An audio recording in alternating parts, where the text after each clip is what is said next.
ಒಂದು ಪೆಗ್ಗಿನ ಕಥೆ ಇದು, ಇದರ ಒಳಗಿನ ವ್ಯಥೆ ಇದು.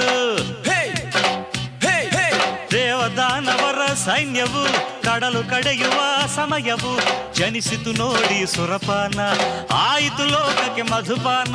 ಸೃಷ್ಟಿಯೇ ನೀಡಿದ ಶಾಪವಿದು, ದೇವರೇ ಮಾಡಿದ ಪಾಪವಿದು.